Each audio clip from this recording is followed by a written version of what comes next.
Time now for your forewarned weather with Garrett James. So not exactly ice castle time just yet, but Garrett, I heard we have a storm on the way.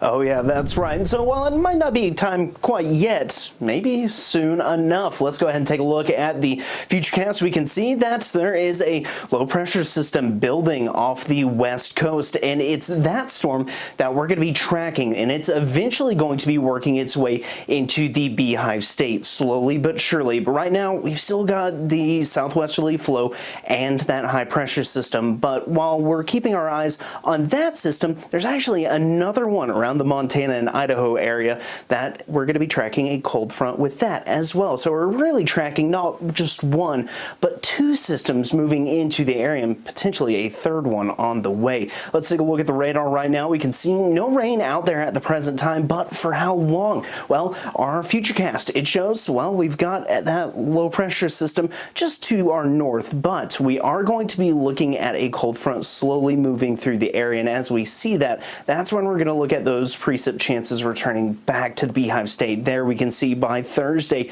looks like showers, thunderstorms, and a little bit of snow for the upper elevations. That continues over into the morning hours as well. But we dry out a little bit heading into Friday, but we're tracking that other system off the west coast that should be impacting the area by the weekend. So all in all, conditions here over the next 10 days do look wetter than average for this time of the year, but it does look to be a little bit cooler than average as well, which tracks for this time of the year since we see these systems move through, it cools temperatures down. But how cool is it going to get? Well, we're still above average for this time of the year. Average high in the low 50s for the Wasatch Front, but temperatures still in the 60s for a couple of days. But we will see temperatures falling down closer to that average mark by the weekend.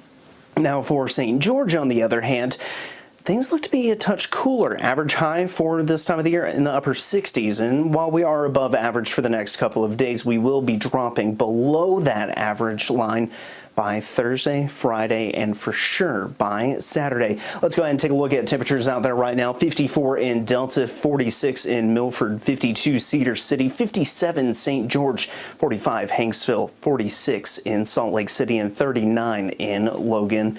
Temperatures tonight, though, in the 20s for Ely and Elko, as well as Evanston, Vernal, Price, Hanksville, 32 Moab, 43 St. George, 42 for Salt Lake City. It'll look at highs tomorrow. We'll be looking at temperatures in the 60s for the majority, but in the upper elevations, we are going to be looking at closer to the 50s. St. George, though, in the low 70s. Take a look at the 7-day forecast with me. For the Wasatch Front, we're going to be looking at the mid-60s on Tuesday and Wednesday, low 60s Thursday, isolated showers, maybe a few rumbles of thunder, then 58 on Friday, drying conditions, but that next storm system arrives by the weekend, and temperatures will fall into the 50s, the mid-50s at that for Saturday, low 50s on Sunday, but then Monday, only the mid-40s for the high. St. George, on the other hand, we're seeing some nice changes over the next 7 days with a little bit of rain and some cooler temperatures. Courtney, back to you.